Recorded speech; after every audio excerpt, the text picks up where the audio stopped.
Hello everyone, today we are very lucky to have with us Ralph Lim. Would you like to give us a quick introduction? Yes, I'm a clarinetist. I graduated from Nanyang Academy of Fine Arts, Singapore. I play in the local orchestras here, like the Orchestra of Music Makers, the Philharmonic Orchestra. I used to play with the Singapore National Youth Orchestra, and I have my own clarinet ensemble, Clarinet. Check it out, we're on YouTube. Okay, we'll put the website. Yeah. Piece for audience of all ages is that after the first phrase, the bell is removed. Oh, how different does it go? Like, yeah, so I will play excerpts from each you can from put each it, part. yeah. So and it's very entertaining, especially if there's another partner stealing the instrument joints. So just remove first. There we go to the next variation. See, the C is not as full and the pitch is a bit off because the bell is gone. So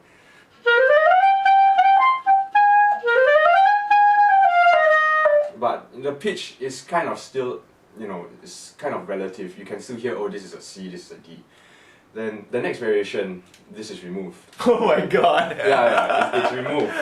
And I actually did it. It's on my YouTube, my ensembles channel, so you can check it out if you want to.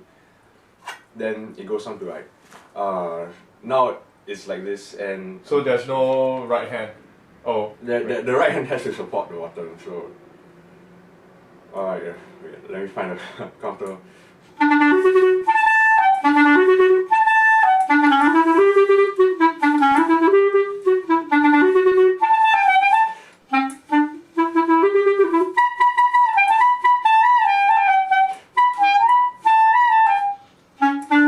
So, you know, it's still kind of relative and it starts to sound a little cute because it doesn't sound like a clarinet anymore.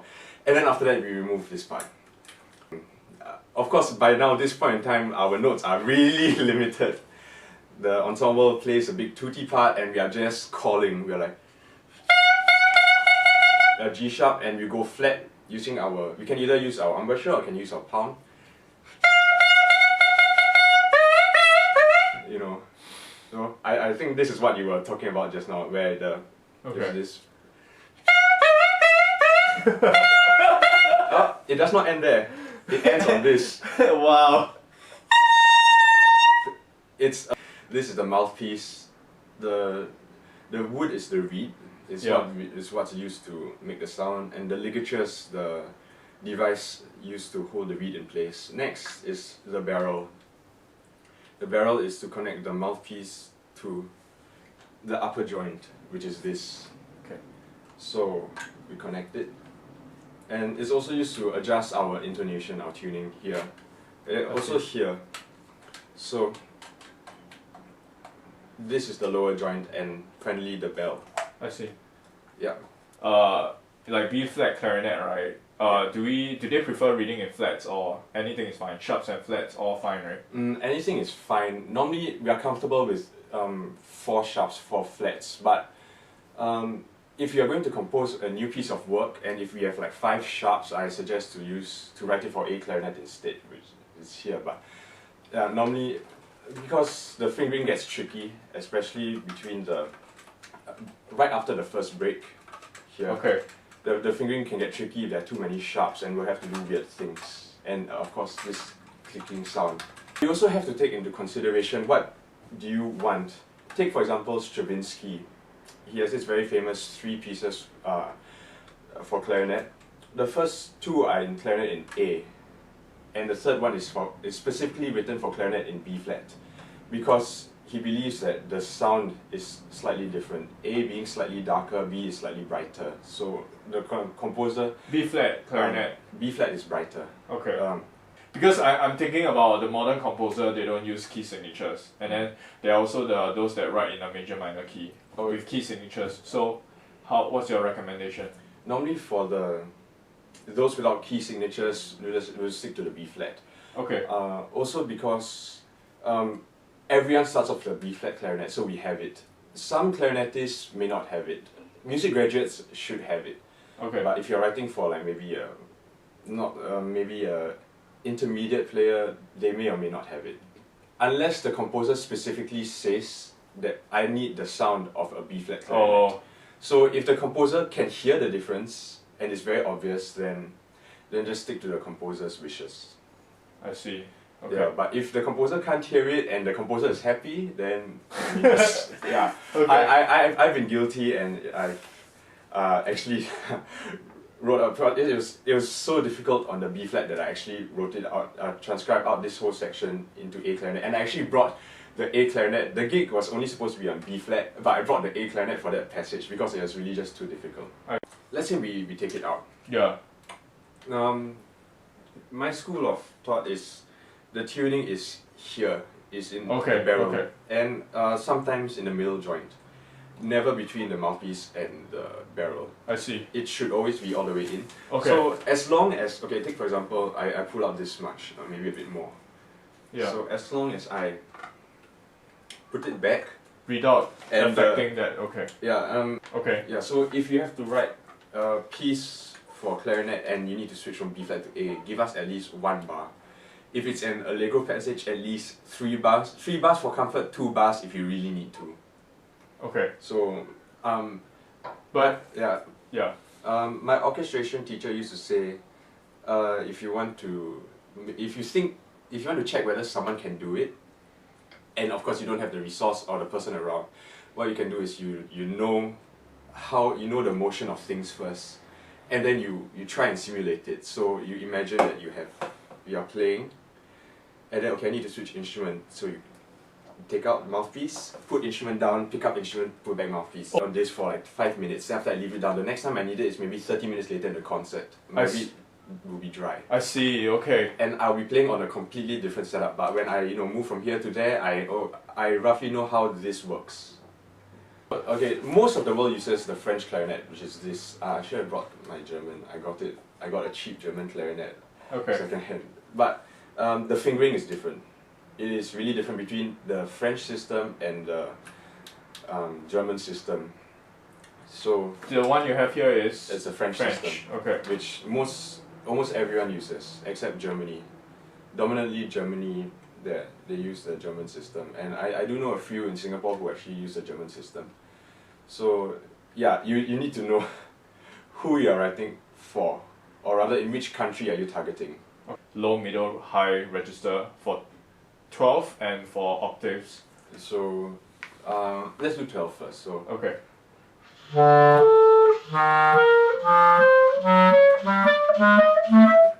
it's because of the reed mechanism, we have to be very careful, if not we'll squeak. Like if I'm not careful, if I'm not focused, I'll easily will squeak. Octaves is a little tricky because unlike flute and saxophone, our fingering is different. So for example, let's start on this C.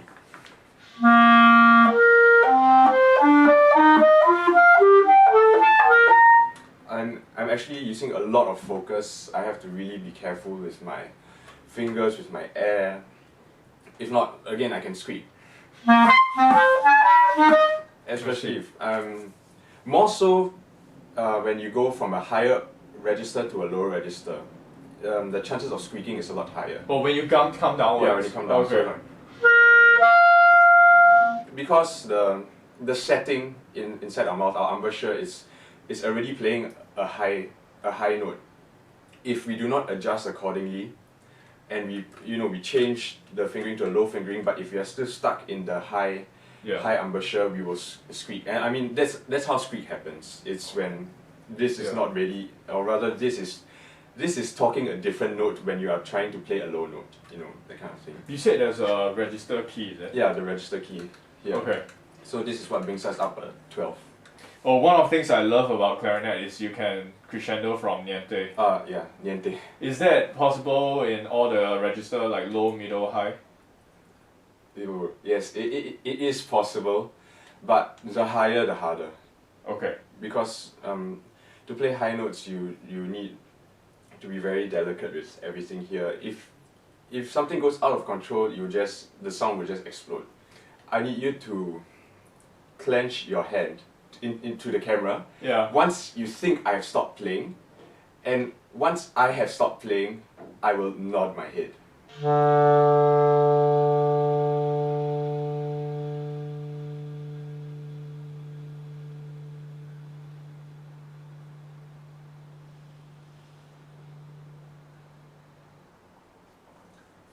So this is the easiest because it's the lowest note. Then maybe a middle note.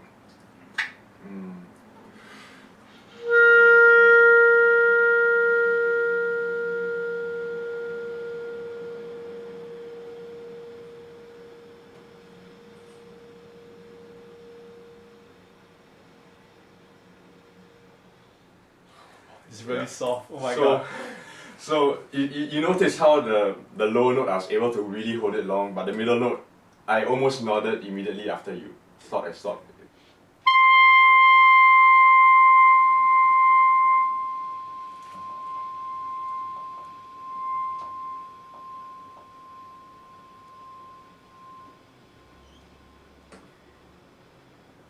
Yeah, it's about there. Still pretty good. And I was holding on for dear life there.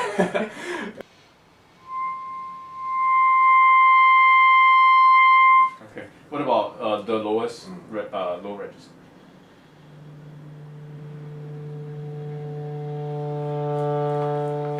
Okay. Well, okay. Let's talk about trills and tremolos. Are there any forbidden trills, tremolos that we should know? Yeah. I would say your safe bet. If you want to write trills, there should be no problem trilling anything half a step or a step. But anything more than a step, you need to know. You need to know the fingering. Know the fingerings. Or know a clarinetist to ask. That would be the quickest way to know. Is to just ask a clarinetist. Okay. Basically, tremolos. Tremolos are Okay. a little tricky. The difference in fingering starts as early as this. Even this, because you see here we have 4 keys, but the German only has 2 here, and the other 2 keys are controlled by I see. Yeah. Okay. To correct myself, when I said a step and half a step, it's only for the French system. Okay. The German system gets a bit tricky. You experiment. Experiment. Try it. Okay. But you're saying what I'm getting is that there are alternative fingerings to the. There are many alternative, especially the higher registers. Okay. If your clarinetist friend is stuck with a trill, ask him to experiment with these keys over here. They work wonders. Yeah, because these keys are almost never written for any solid notes. If you ask a clarinetist what's his highest note, he will tell you the sky's the limit. Orchestra writing, safest is this G, so it's a concert pitch F above the Treble clef. Yeah, above the staff lines. Okay. Above So the concert pitch F. Okay. Yeah. So it's this is the most, I would say, highest effective note you should write for. I mean, we can go higher, but for orchestra or same orchestra. Okay. You can go higher, but best is to avoid anything high because it gets a bit piercing. It's not really pleasant to the ears anymore. Yeah. Solo literature, I've heard one where the player goes so high that his lips aren't on the reed anymore. He actually bites the reed. Yeah.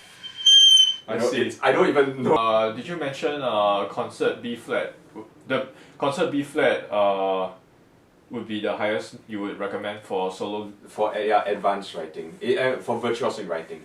Okay. For multiphonics, right? How quick is the response? Like it's it's not responsive. You need to know. You need to like what you said. You really need to practice. You need to know how it feels. It's hard to start. It's also hard to maintain. Okay. Yeah. Okay. Because you're controlling a squeak, and it's not just a squeak, but you're controlling the point between a solid sound and a squeak. It's like limbo. You're neither here nor there. So you're really balancing on this thin line to maintain the harmonics. Yeah.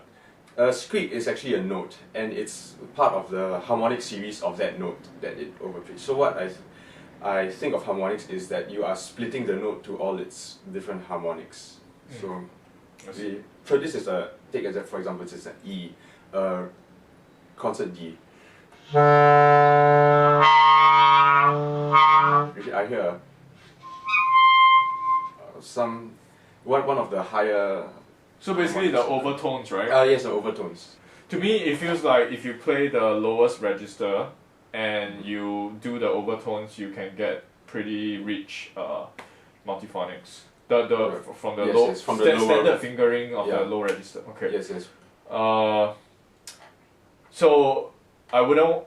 Am I right to say that it will be best for slow passages, not something too fast or?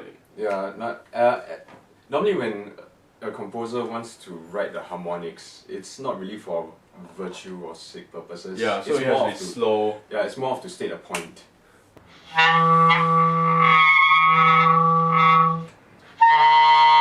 Would you do like a voice glissando while you're playing a constant note? So my voice moves up and down. Yeah.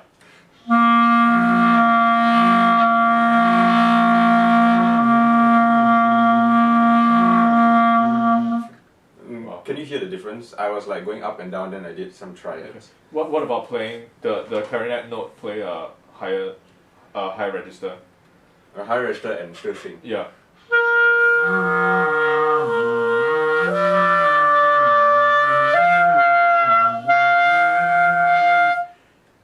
Let's try even higher. See if it's possible. I've not tried past this. Oh, Wow. then I accidentally bent. Okay. You heard this.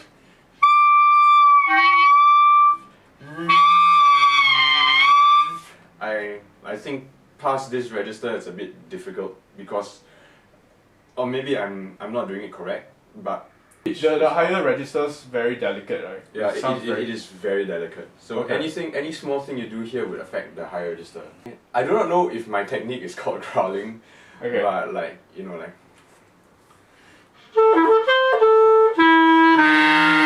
like I'm just shouting into the instrument. Is that a growl to you? Okay.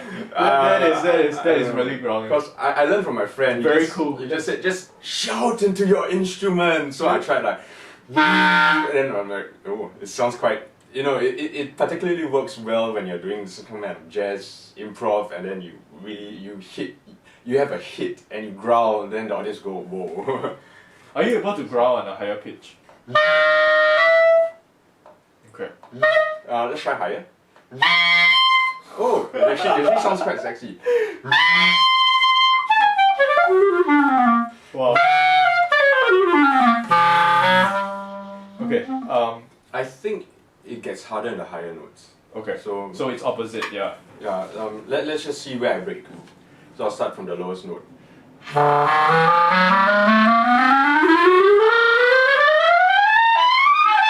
Yeah, see, I drop down the octave when I reach my F sharp or F, above the ledger lines. Okay.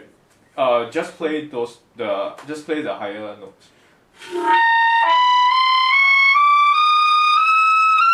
Okay. Yeah, so Wow, it that's really loud. it gets really loud and It's very hard to flutter tongue soft. I believe it's difficult. Let's try a little softer.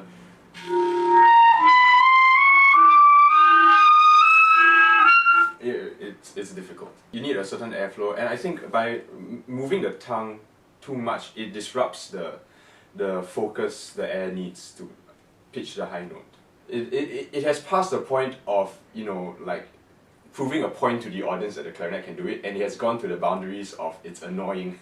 Please pass it to the flute or something, that kind of thing.